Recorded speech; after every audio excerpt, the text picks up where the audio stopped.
பரலோகத்தில் வாசமாயிருக்கிறதான இரக்கம் நிறைந்த நல்ல பிதாவே, இந்த நேரத்திற்காக நன்றி.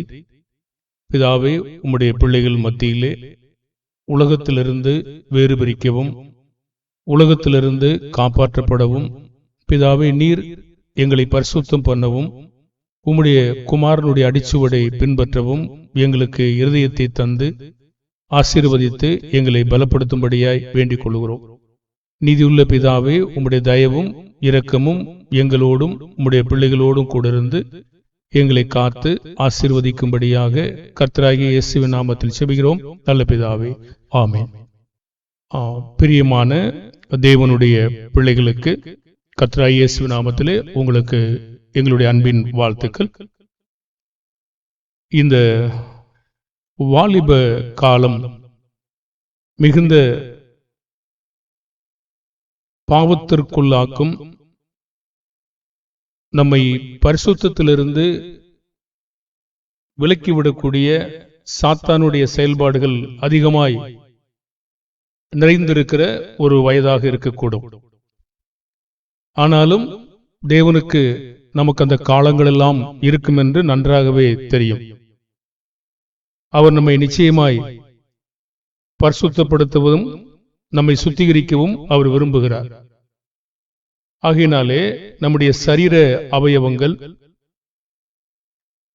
நம்முடைய வாய், உதடு, நாவு, கண்கள், நம்முடைய நினைவுகள், எண்ணங்கள், யோசனைகள், சிந்தனைகள், நம்முடைய மனம் திரும்பாத மனது, மாம்சத்திற்கும் ஆவிக்கும் உள்ள போராட்டம், மாம்ச சிந்தையின் விளைவு, ஆவியின் சிந்தையினுடைய விளைவு, நம்முடைய ஆசை இச்சைகள், சொந்த விருப்பம், பெற்றோருக்கு கீழ்ப்படியாமையின் விளைவு, சிருஷ்டிகரை நாம் எதிர்த்து நிற்குதல், அவருடைய எதிர்பார்ப்பு, நம்மை குறித்து தேவனுடைய திட்டம், பாவத்தின் மேல் வெற்றி பெறுதல், அதாவது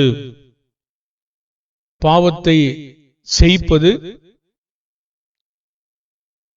நாம் பாவத்தை குறித்து வெட்கமடைதல், முக துக்கத்தினாலே இருதயம் சீர்படுதல், தேவனை அறியும் அறிவை கண்டடைதல், தேவனுடைய சித்தத்தை உணர்ந்து கொள்ளுதல், கனியற்ற அந்தகார கிரியைக்கு நாம் உட்படாமல் நம்மை விலக்கி காத்துக்கொள்ளுதல், உலகத்தை விட்டு வெளியே வருதல், இருளின் அதிகாரத்தினின்று நம்மை காத்துக்கொள்ளுதல், மாயையான இந்த பொல்லாத உலகத்திலே மாயையான இந்த காரியத்திலே நம்பிக்கை வைக்காதிருத்தல், அதிலிருந்து நம்மை வேறுபரித்தல், இருதயத்திலிருந்து கசப்பான பாவங்கள், இந்த நினைவுகள், கசப்பான எண்ணங்களை நீக்கிவிடுதல், இதுபோன்ற அநேக காட்சிகள் இருக்கிறது.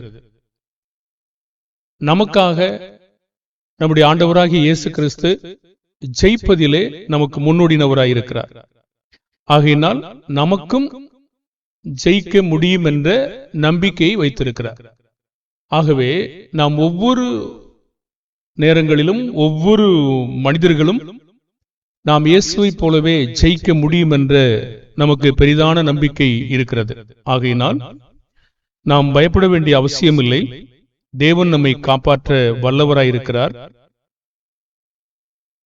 உங்களுடைய வாலிப பருவங்களை தேவன் காத்துக்கொள்ளவும் விரும்புகிறார். இதை குறித்து நமக்கு ஒரு திட்டம் இருக்கிறது. என்ன திட்டம் என்றால், சில பாடத்திட்டங்கள் இருக்கிறது. அதை நாம் ஒரு வரிசை கிரமமாக உங்களுக்காக போதிப்பதற்காக இருக்கிறோம். அது என்னவென்றால், தேவனானவர் முதலாவது வாலிப வயதை குறித்து என்ன சொல்லுகிறார் என்றும், உலகம் அதை பற்றி என்ன சொல்லுகிறது, தேவன் என்ன சொல்லுகிறார், உலகத்திற்குரிய ஞானத்தோடு தேவ ஞானம் எவ்வளவு மேன்மையானது, உலகம் நம்முடைய இந்த வாலிப காலங்களை குறித்து எவ்வளவு கேடுபாடான காரியங்களை சொல்லுகிறது என்பதை பார்க்க இருக்கிறோம். நாம் பழைய ஏற்பாட்டிற்கு சென்று வாலிப சகோதரிகளாயிருப்பீர்கள் என்றால், கற்புகளை குறித்து உலகத்துக்கு எதிராக நாம் போதிக்க வேண்டிய அவசியம் இருக்கிறது. வாலிபர்களும் தங்களுடைய ஆவிக்குரிய கற்புகளையும் சரீர பாண்டத்தை பரிசுத்தமாய் ஆண்டு கொள்ள வேண்டிய அவசியம் இருக்கிறது. 1 கொரிந்தியர் 6ஆம் அதிகாரம் 9-10 உலகம் இதை குறித்து நம்முடைய பிள்ளைகளுக்கு மருத்துவ ரீதியாக இதெல்லாம் ஒன்றும் கவனிக்கப்பட வேண்டிய அவசியம் இல்லை என்று கற்றுக் கொடுக்கிறது. பாவத்தை குறித்து உலகமானது பரியாசம் செய்கிறது. பிரிந்து வருவதை குறித்து அது பரியாசம் செய்கிறது. அது அதிகமாக பாவத்திற்காக போராடுவது கிடையாது. பாவத்தை விரும்பி செய்யக்கூடிய உலகமாக இருக்கிறது. ஆகவே உலகத்திலிருந்து நாம் காற்றுக்கொள்ள வேண்டிய அவசியமா இருக்கிறது. அப்போ உலகமானது நம்முடைய பிள்ளைகளுக்கு கல்வி சாலைகளிலிருந்து, கல்லூரியிலிருந்து, சிறு பிள்ளை பருவத்திலிருந்து தேவ ஞானத்திற்கு எதிராக சில காரியங்களை தொடர்ந்து கற்றுக் கொடுத்து கொண்டிருக்கிறது. அந்த உலகத்தோடு நமக்கு போராட்டம் உண்டு என்று சொல்லி நாம் நம்முடைய பிள்ளைகளுக்கு நாம் நிச்சயமாகவே கற்றுக் கொடுக்க வேண்டும். அதுவும் இந்த வாலிப காலங்கள் காத்துக்கொள்வதற்காக சிருஷ்டிகரை நினைக்க வேண்டிய அவசியம் இருக்கிறது. சரி, இந்த பருவ காலங்களை நாம் காத்துக்கொள்வதற்காக கற்புள்ள கன்னிகையாகவும் நாம் ஆவிக்குரிய வகையிலே வாலிபர்கள் சரீர பாண்டத்தை பரிசுத்தமாய் காத்துக்கொள்ளவும் இருதயத்தை மீட்டெடுக்கும் வேலை செய்வது எவ்வாறு? நாம் பாடத்திட்டத்தை பற்றி சொல்லிக் கொண்டிருக்கிறோம். இருதயத்தை மீட்டெடுக்கும் வேலையிலே சிறு பிள்ளைகளை நீங்கள் புறம்போடு வேலை செய்ய முடியும். ஆனால் வளர்ந்த பிற்பாடோ ஆவிக்குரிய பிள்ளைகளுக்கு அன்போடு வர வேண்டுமா, புறம்போடு வர வேண்டுமா என்று கேட்க முடியும். அது சிக்ஷையாக இருக்க வாய்ப்பு இருக்கிறது, எச்சரிக்கையாக இருக்க வாய்ப்பு இருக்கிறது. பூமிக்குரிய ஒரு வேலையும் ஆவிக்குரிய வேலையும், ஆவிக்குரிய வேலையிலே பூமிக்குரிய போர் செய்வதை வெற்றியை தரும் என்று நாம் நினைத்துவிட முடியாது. அதிலே மாம்ச ரீதியான மேற்கொள்வதற்கான பிரயாசங்களை நாம் எடுக்க முடியாது. நாம் ஆவிக்குரிய இருதயத்தை மீட்டெடுப்பதற்கு சாந்தமுள்ள ஆவி நமக்கு வேண்டும். சாந்தமாய் அவர்களை மீட்டெடுக்க வேண்டும். அந்த இருதயத்தை மீட்டெடுப்பதற்கு அவர்களே தானே முன்வர வேண்டும். அவர்கள் முன்வராத பட்சத்திலே அவருடைய இருதயத்தை அறிந்து கொள்ள நம்மால் எவ்வளவு முடியும்? நிச்சயமாக முடியாது. ஒரு மருத்துவத்துறைக்கு செல்கிற பொழுது தங்களுக்கு என்ன வியாதி இருக்கிறது என்று அவர்கள் சொன்னால் அவர்கள் சிறந்த வைத்தியத்தை செய்ய முடியும். பிறகு அநேக பரிசோதனையின் மூலமாக சில காரியங்களை கண்டுபிடித்த பிற்பாடு அவர்கள் தங்கள் என்ன சிகிச்சை மேற்கொள்ள வேண்டும் என்று மருத்துவர்கள் முயற்சி செய்வார்கள். ஆவிக்குரிய வகையிலே அவருடைய இருதயத்தை அறிந்து கொள்வதற்கு அவ்வளவு பெரிய ஞானம் உள்ளவர்கள் நாம் ஒருவரும் இல்லை. அவர்கள் இருதயத்தை நாம் வெளிப்படையாய் நம்மிடத்திலே சொன்னாலே தவிர நாம் அவர்களை எப்படி அங்கிருந்து பிரித்தெடுப்பதற்கான தேவனுடைய வார்த்தையை போதிக்க முடியும்? ஆகவே இருதயத்தை மீட்பதற்காக அவர்களே மனமு வந்து தானாக முன்வர வேண்டும், தங்களுடைய காரியங்களை தெரிவிக்க வேண்டும். நம்முடைய இருதயத்தை மீட்க வந்த இயேசுவுக்கு யூதர்கள் ஒத்துழைப்பு தராத பட்சத்தினாலே அவர்கள் இருதயத்தை அவரால் மீட்பதற்கு இயலாது என்ற கருத்திலே அவர்கள் ஒத்துழைக்காத பட்சத்திலே அவர்களை எப்படி அவர் மீட்க முடியும்? அப்போ அவர்கள் ஒத்துழைக்க வேண்டிய முதலாவது அவசியம் இருக்கிறது. பவுலுக்கு ஒத்துழைப்பு கூடாவிட்டால் சபையாரை எப்படி அவர் மீட்க முடியும்? சிலர் வழிவிலகி சென்று விட்டார்கள். அவர்களை மீட்க வேண்டுமானால் பவுலுக்கு ஒத்துழைப்பு தர வேண்டும். கிறிஸ்து உருவாவதற்கு மீண்டும் அவர் கர்ப்பவேதனைப்பட வேண்டும். பொல்லாததை அடையாளம் காணத்தக்கதாக நாம் கற்றுக் கொடுக்க வேண்டுமானால் அவர்கள் நமக்கு ஒத்துழைப்பு தந்தாலே மாத்திரம் கற்றுக் கொடுக்க இயலாது. அப்போ நம்முடைய மாம்சத்திற்கு எதிராக செயல்படுவது என்ன என்று நாம் நிச்சயமாக கண்டுபிடித்து அந்த குணாதிசயங்களுக்கு எதிராக நாம் சாத்தானோடு போராட வேண்டும். அப்பதான் நாம் ஜெயிக்க முடியும். யோவான் 16:12 இருதயத்தை மீட்டெடுக்க முயற்சி செய்கிறவர்கள் எதிர்த்தரப்பில் உள்ளவர்களுடைய இருதயத்தை அறிந்து கொள்ளாவிட்டால் எவ்வாறு மீட்க முடியும்? அப்போ எதிர்த்தரப்பில் இருக்கிற அந்த இருதயத்தை நாம் அறிந்து கொள்வதற்காக அவர்கள் நமக்கு ஒத்துழைப்பு தர வேண்டிய அவசியம் இருக்கிறது. அப்படி ஒத்துழைப்பு தரும்பொழுது மட்டும்தான் நாம் என்ன செய்ய முடியும்? அவர்களை அந்த பொல்லாத காரியத்திலிருந்து அவர்களை நாம் மீட்க முடியும். அப்ப இருதயத்தை மீட்டெடுப்பதற்காக ஒரு சாந்தமுள்ள ஆவி நமக்கு வேண்டும். அதாவது வளர்நிலை ஆவி, சகிக்கும் தன்மையுடைய ஆவி, தாங்க நிந்தைகளை தாங்கக்கூடிய ஆவி, சோதனையில் நான் வெற்றி பெற்ற ஒரு ஆவியாக இருக்க வேண்டும். அப்பதான் நம்ம அவங்களை மீட்க முடியும். 4வது பாடமாக கற்புள்ள ஒரு கன்னிகையாக மீட்டெடுப்பதற்கு இருதயத்தை மீட்டெடுக்கும் வேலை செய்வது எவ்வாறு? அவர்களை கரைபடாமல் மீட்க வேண்டும். உலக சிநேகத்திலிருந்து அவர்களை பிரித்தெடுக்க வேண்டும். மாம்சத்திலும் ஆவியிலும் உண்டான எல்லா அசுசியை நீங்க அவர்களை நாம் சுத்திகரிக்க வேண்டும். சுத்திகரிப்பதற்கு நாமே முதலாவது முன்வர வேண்டும் என்பதை நாம் அறிந்திருக்க வேண்டும். நாம் பரிசுத்தராய் இருக்க வேண்டும் என்பதாக நாம் அழைக்கப்படுகிறோம். அந்த பரிசுத்த வாழ்க்கை வாழ்வதற்காக கிறிஸ்துவுக்காக நாம் பிழைக்க வேண்டும் என்ற அந்த இருதயத்தை நாம் அவருக்கு முன்பாக ரூபிக்க வேண்டும். அடுத்து இந்த வேலைகளை செய்வதற்கு யார் முன் வர வேண்டும் இங்கு என்ற பகுதியை நாம் பார்க்கணும். நம்முடைய நியாயமான உணர்வுகளும் தேவ பயத்திற்கும் தேவனை நேசிப்பதற்காகவும் நாமே மனமோந்து வர வேண்டும். நம்முடைய உணர்வுகளை நாம் தைரியமாக மனமுவந்து சொல்ல வேண்டும். அறிக்கையிட வெக்கப்படாமல் நாம் வேலை செய்ய வேண்டும். அப்படி வெக்கப்படும் போது நாம் காரியங்களை அறிந்து கொள்ள முடியாமலே போவோம். நாம் சிலர் உலகத்திலிருந்து பிரிந்து வந்தவர்கள் சிலர் இருக்கிறோம்.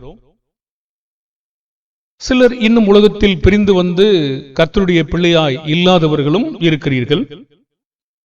ஆனாலும் நாம் தேவனுடைய பிள்ளைகளாய் சிலர் அநேகர் இருக்கிறீர்கள். சிலர் இன்னும் நாம் தேவனுடைய பிள்ளைகளாய் ஆக வேண்டிய அவசியம் இருக்கிறது.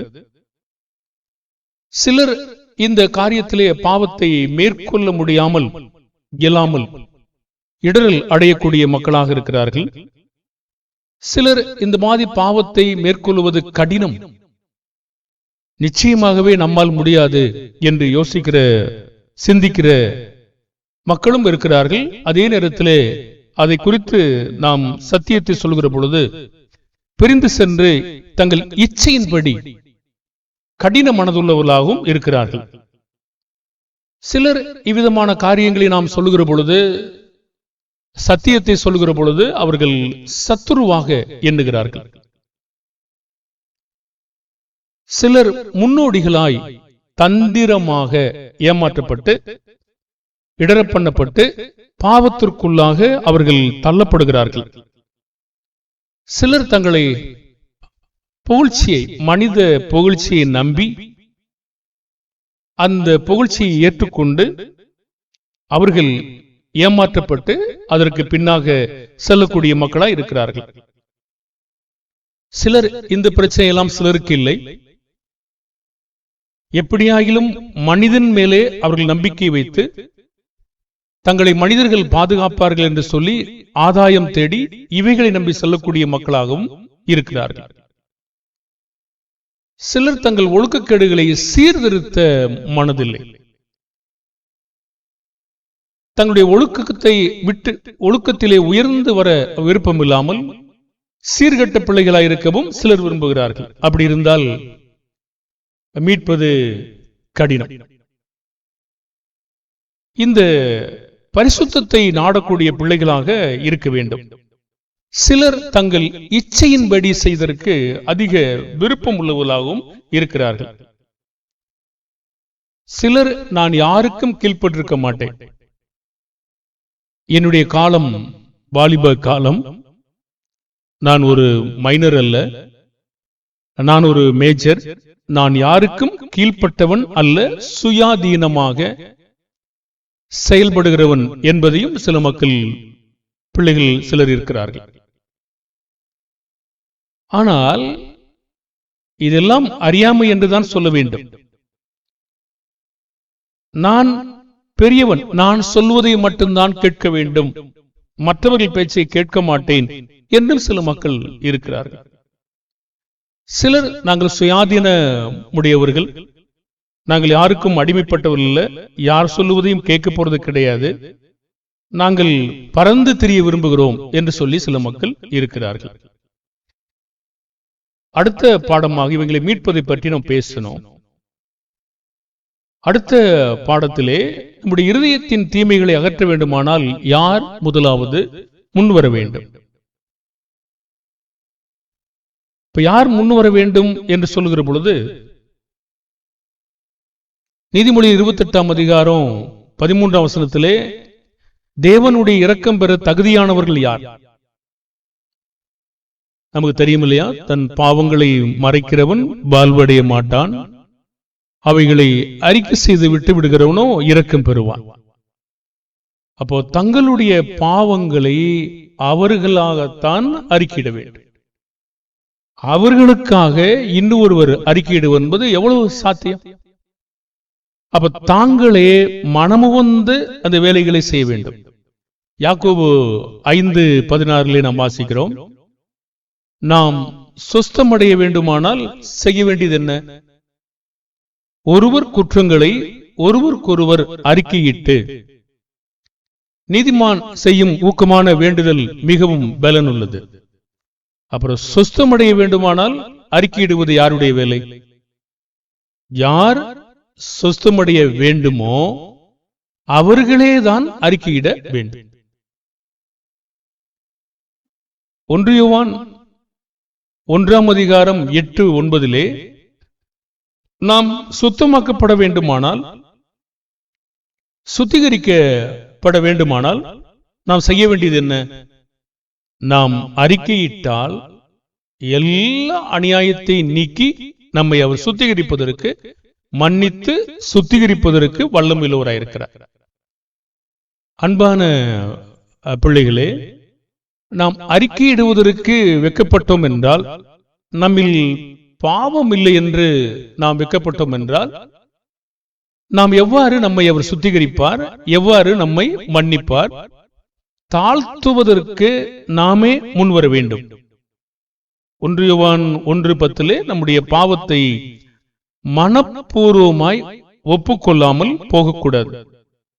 லூக்கா 15ஆம் அதிகாரம் 18-21 வரைக்கும் இளைய குமாரன் தான் தவறு என்று உணர்ந்தவுடனே அவன் எழுந்து புறப்பட்டு அவன் தகப்பனுடைய வீட்டுக்கு சென்றான். தகப்பனே, உமக்கு விரோதமாகவும் பரத்துக்கு விரோதமாகவும் நான் பாவம் செய்தேன், இனிமேல் உமது குமாரன் என்று சொல்லப்படுவதற்கு நான் பாத்திரன் அல்ல என்றான். நாம் இவ்வாறு தாழ்த்துவதற்கு விருப்பமாயிருக்கிறோமா? நிச்சயமாக தேவன் நம்மை ஏற்றுக்கொள்வார், நிச்சயமாக தேவன் நம்மை மன்னிப்பார். நாம் நம்மை தாழ்த்துவதற்கு முன்வராவிட்டால், சொஸ்தமடைவதற்கு நாம் முன்வராவிட்டால் அவர் நம்மை ஏற்றுக்கொள்ளுவார் என்று எப்படி நாம் நம்ப முடியும்? அப்படிப்பட்ட அடிச்சுவடை நாம் எங்கே பார்க்கிறோம்? ஆகவே நாம் இப்படிப்பட்ட காரியங்களை நாமே முன்வர வேண்டும். மத்தேயு 3ஆம் அதிகாரம் 16ஆம் வசனத்திலே அவர்கள் பாவம் மன்னிக்கப்பட வேண்டுமானால் பாவத்தை மறைத்து வைத்தார்களா, அறிக்கையிட்டார்களா? அறிக்கையிட்டார்கள். லூக்கா 7:30-32, நாம் தேவன் நம்மிடத்தில் எதிர்பார்க்கும் செய்கைக்கு அவர்கள் பதிலளிக்க வேண்டும் என்று விரும்புகிறாரா? நாங்கள் உங்களுக்காக குழல் ஊதினோம், கூத்தாடவில்லை என்று சொல்லுகிற, குறை சொல்லுகிற பிள்ளைகளுக்கு ஒப்பாயிருக்கிறீர்கள். நாம் பதிலளிக்க கடமைப்பட்டவர்களாக இருக்கிறோம். நமக்கு நன்மை நடக்க வேண்டுமானால் நாமே பதிலளிக்க வேண்டும். நமக்கு நன்மையை தேடுகிற இடத்துல வெட்கப்படாமல் நாம் காரியங்களை விவரித்து அதற்கான தீர்வுகளை காணத்தக்கதாக நாம் வேலை செய்ய வேண்டும். அடுத்து, இந்த வேலைகள் எல்லாம் தேவன் நம்முடைய விருப்பத்திற்கு மாறாக யாரையாவது கட்டாயம் செய்கிறாரா? நான் ஒன்றை, நன்மை தீமை எனக்கு முன்பாக தேவன் வைத்திருக்கிறார், நான் அதை தெரிந்து கொள்ள விருப்பமில்லை, நான் தீமையை தெரிந்து கொள்கிறேன், என்ன நடக்கும்? நான் நன்மையை தெரிந்து கொள்ளும் பொழுது தேவன் எனக்கு உதவி செய்கிறவராக இருக்கிறார். தெரிந்தெடுக்கும் பொறுப்பை தேவன் நமது முன்பாக வைக்கிறார். 2 கொரிந்தியர் 1:24 ஒவ்வொருவரும் நாம் தேவனுடைய வார்த்தையை ஏற்றுக்கொள்ளும்படி விசுவாசத்திற்கு அதிகாரியாயிராமல் அவர் நமக்கு சகாயராயிருக்கிறார். அப்போ சகாயர் சொல்லும் பொழுது நாம் உணர்ந்து கொள்ள வேண்டும் என்பதை அவர் விரும்புகிறார். நாம் கட்டாயத்தினால் அவைகளை கீழ்ப்படிய வேண்டும் என்று எதிர்பார்க்கிறதில்லை. நிச்சயமாகவே கீழ்ப்படியாவிட்டால் ஒரு நாளில் பாதபடி கொண்டு வருவார். ஆனால் நாம் மனப்பூர்வமாய் கீழ்ப்படுகிற பொழுது தேவனிடத்திலே அதிகமான பலனை நாம் பெற்றுக்கொள்வோம். அன்பானவர்களே, ஆகவே நாம் ஒவ்வொரு தருணங்களிலும் தேவனுக்கு கீழ்ப்படியும் போது, பிலமோன் 1:14 நாம் தேவனுக்காக கீழ்ப்படிதலோடு செய்கிற எந்த நன்மையும், எந்த காரியமும் நம்முடைய கீழ்ப்படிதலும் சம்மதம் இல்லாமல் கட்டாயமாய் செய்யும்படி தேவன் எதிர்பார்க்கிறாரா? அப்படி சொல்ல. எதற்காக தேவன் 2 பேதுரு 3:9 பொறுமையா இருக்கிறார்? எல்லோரும் மனம் திரும்ப வேண்டும் என்று, மனப்பூர்வமாய் ஒத்துக்கொண்டு திரும்புவது. ரோமர் 6:16 தேவன் நம்முடைய விருப்பத்திற்கு மாறாக யாரையாவது கட்டாயம் செய்கிறாரா? தெரிந்தெடுத்துக் கொள்ளுதலை நம் முன்னாக அவர் வைக்கிறார். மரணத்துக்கு ஏதுவான பாவத்துக்கானாலும் சரி, நீதிக்கு ஏதுவான ஜீவனுக்கு ஏதுவானாலும் சரி, எதை நாம் தெரிந்து கொள்கிறோமோ அதற்கு அடிமைகளாக நாம் போகிறோம். இப்ப மனிதனுடைய சிந்தையும் தேவனுடைய சிந்தையும் வேறுபட்ட சூழ்நிலையில் இருக்கிறது. மனிதன் பொல்லாப்பை புகழுகிறான், அதற்காக அவன் விருப்பமாயிருக்கிறான். அப்போ சாத்தான் நம்மை தொட வேண்டும் என்றால் நாம் அதை விரும்பாத பட்சத்திலே தேவனானவர் சாத்தானுக்கு அனுமதி கொடுக்கிறாரா? அப்படி நீங்க அதிகமாய் பார்க்க முடியுமா? நம்ம எதை தெரிந்து கொள்கிறோமோ அதற்கே அடிமைகளாகும்படியாக ஒப்பு கொடுக்கிறார். அப்போ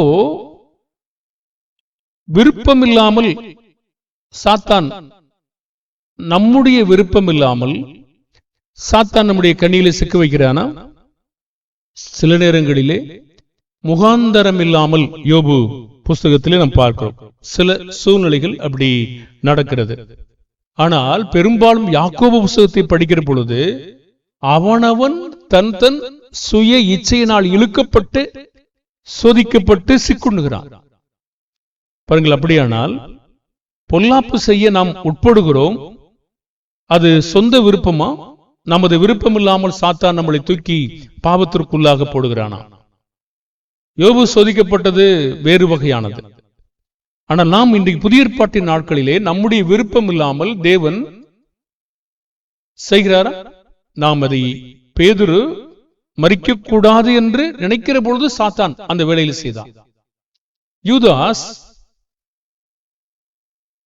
இயேசுவை காட்டிக் கொடுக்க வேண்டும் என்று அந்த பொருளாசை அனிதத்தின் குழியை விரும்பின போது இந்த வேலை செய்தார். அனனியா சப்பிரால் பொய் சொல்லும்படியான சாத்தான் இருதயத்தை நிரப்ப இடம் கொடுத்தார்கள். பாருங்கள், நாம் இடம் அளிக்காத பொழுது சாத்தான், தேவன் நம்மை கட்டாயத்தினாலே ஒரு வேலை செய்வதும் இல்லை, கீழ்ப்படிதனாலும் சரி, பாவமாயிருந்தாலும் சரி. நம்முடைய வாழ்க்கையிலே அடுத்த பகுதியை நம்ம என்ன பேசுவோம்னா, பாடத்திட்டத்தான் சொல்லிட்டு இருக்கோம். குறிக்கோள், லக்கு இருக்கணும். நீங்க பள்ளிகளுக்கு படிக்க சென்றாலும் சரி, வேலை ஸ்தலங்களுக்கு சென்றாலும் சரி, கல்லூரிகளுக்கு சென்றாலும் சரி, நம்முடைய நோக்கம் ஒன்றே ஒன்றுதான். தேவனுக்கு நான் பிரியமாய் நடப்பது, அதை நான் மாற்றக்கூடாது. நான் அதை மாற்றுவதற்கான மாற்றுப்பாதை, தடுக்கல், இடரல் நமக்கு வைக்கப்படும் பொழுது நாம் கவனமாயிருந்து தேவனிடத்தில் ஜெபித்து, இயேசுவை போல நாம் என்ன செய்ய வேண்டும்? இயேசுவை போல கண்ணீர் விட்டு கதறி ஜெபிக்க வேண்டும்.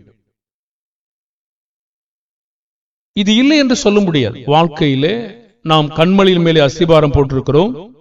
அங்கே புயல் வரும், மலை வரும், பெருமலை சொரியும், காற்றடிக்கும், மோதும். இதையெல்லாம் நாம் ஜெபித்து நாம் மேற்கொள்வதற்கான பலம் அவரிடத்திலே கேட்க வேண்டும். குறிக்கோளை நாம் எந்த இடத்திலும் தவறவிடக்கூடாது. நாம் ஒரே நோக்கம்தான் இருக்க வேண்டும். பின்னானவைகளை மறந்து முன்னானவைகளை நோக்கி ஓடிக்கொண்டே இருக்க வேண்டும். நான் படிக்க கல்லூரியில் செல்கிறேன்னா, என்னை 4 ஆண்டு பாடமா, 7 ஆண்டு பாடமா, அல்லது 3 ஆண்டு பாடமா, நான் அதை மட்டும் கவனிப்பேன் என்பதை நாம் கவனிக்க வேண்டும். கிறிஸ்தவ ஓட்டம் என்பது அதுதான். இஸ்ரவேல் மக்கள் கானானை நோக்கி பிரயாணப்படும் போது எகிப்துக்கு திரும்புவதற்கு அவர்களுக்கு வாய்ப்பு இருந்தது. ஆனாலும் எத்தனையோ மக்கள் அங்கே வனாந்தரத்திலே மடிந்து போனார்கள். காரணம், அவர்கள் குறிக்கோள் அந்த லக்கை நோக்கி தொடரவில்லை. அதனால் அவர்கள் வனாந்தரத்திலே அவர்கள் மாண்டு போனார்கள். அப்போ லக்கை நோக்கி நாம் தொடர வேண்டும். நமது முக்கியமானது ஒரே நோக்கம்தான் இருக்க வேண்டும். லூக்கா 14:34 உப்பு நல்லது, சாரத்தை இழந்து போனால் எதினால் சாரமாக்கப்படும்? வெளியே கொட்டப்படுவதற்கும் அது மிதிப்பதற்குமே உதவே, வேறு ஒன்றுக்கும் உதவாது. என்னுடைய லக்கை நிறைவேறும் வரைக்கும் என்னை வழிவிலகி செய்யும் எதையும் பார்க்கக்கூடாது, எதையும் நான் கேட்கக்கூடாது. நான் தொடர்ந்து ஓடிக்கொண்டிருக்கிற வேலையை நான் என்ன செய்யணும். என்னுடைய பாதையில் போகாதே என்று சொல்கிற பொழுது நான் போகக்கூடாது. ஓடு என்றால் நான் ஓட வேண்டும். பாராதே என்றால் நான் பார்க்கக்கூடாது. அதையும் மீறி நான் கடந்து பார்த்து தப்பித்து விடுவேன் என்றால் சிக்குவது நாம் தான். தேவன் சொல்லுகிற இந்த காரியங்களை நாம் கவனமாய் வைத்துக் கொள்ள வேண்டும். தேவன் நமக்கு அனைத்து காரியங்களும் சொல்லுவதும் மேன்மையானது. அந்த மேன்மையான காரியங்களை நாம் நியாயமாய் உணர்ந்து கொண்டு அதற்கு நாம் உண்மையாய் நாம் வாழ வேண்டும்.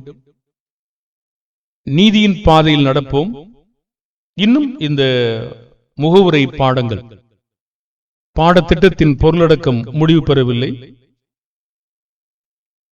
அதையெல்லாம் நாம் சொல்லிவிட்டு அடுத்த பாடத்திற்கு வசன பகுதியோடு ஒவ்வொரு பாடமாக செல்ல இருக்கிறோம். அதுவரை தேவன் நம்மை ஆசீர்வதிப்பாராக. ஜெபிப்போமா. பரலோக பிதாவே, உம்முடைய பாத்திரமான இரக்கத்திற்கு பாத்திரவான்களாய் வாழ எங்களை தகுதிப்படுத்துங்க. நாங்கள் பரிசுத்தமாய் வாழ எங்களுக்கு உதவி செய்யுங்க. நாங்கள் தாழ்மையாய் நடந்து எங்களுடைய பாவங்களை ஒத்துக்கொள்ள எங்களுக்கு உதவி செய்யுங்க. வெட்கப்படாமல் நாங்கள் உம்முடைய குமாரனுடைய அடிச்சுவடை பின்பற்ற எங்களுக்கு உதவி செய்யுங்க. பரிசுத்தமாய் சரீர பாண்டத்தை பரிசுத்தமாய் ஆண்டு கொள்ள எங்களுக்கு உதவி செய்யுங்க. பெற்றோருக்கு கீழ்ப்படிதலாய் உடையவர்களாய் வாழ உதவி செய்யுங்க. இந்த வாலிப பருவங்களை காத்துக்கொள்வதற்கு சிருஷ்டிகரின் நினைத்து அவருடைய வாழ்க்கையில் வாழ எங்களுக்கு உதவி செய்யுங்க. இந்த உலகத்திலே பிறந்த நோக்கத்தை அறிந்து கொள்ள எங்களுக்கு உதவி செய்யுங்க. உலகத்திலிருந்து எங்களை பிரித்துக் கொள்ள உதவி செய்யுங்க. உலகத்தின் ஞானத்திற்கும் தேவனுடைய ஞானத்திற்கும் வேறுபாட்டை உணர்ந்து கொள்ள எங்களுக்கு உதவி செய்யும்படியாய் வேண்டுகிறோம். பிதாவே, நீர் எங்களுக்கு வைத்திருக்கிற ஆண்டவர் இயேசு கிறிஸ்துவின் அடிச்சுவடுக்காய் நன்றி. பரலோக பிதாவே, அந்த அடிச்சுவடை பின்பற்றி அவர் ஜெயித்திருக்கிறார். நாங்களும் ஜெயிக்க முடியும். அவர் எப்படி ஜெயித்தார் என்று கவனித்து பார்த்து அதிலே ஜெயிக்க எங்களுக்கு ஞானமுள்ள இருதயத்தை தரும்படியாய் வேண்டுகிறோம். நீதியுள்ள பிதாவே, நாங்கள் உம்மை நித்தமும் நினைத்து நீர் எங்களுக்கு கற்றுக் கொடுக்கிற பாதையில் நடக்க எங்களை தகுதிப்படுத்தி ஆசீர்வதிக்கும்படியாய் கர்த்தரும் இரட்சகருமாகிய இயேசுவின் நாமத்தில் செபிக்கிறோம் நல்ல பிதாவே, ஆமென். வாழ்த்துக்கள் அன்பான தேவ பிள்ளைகளே.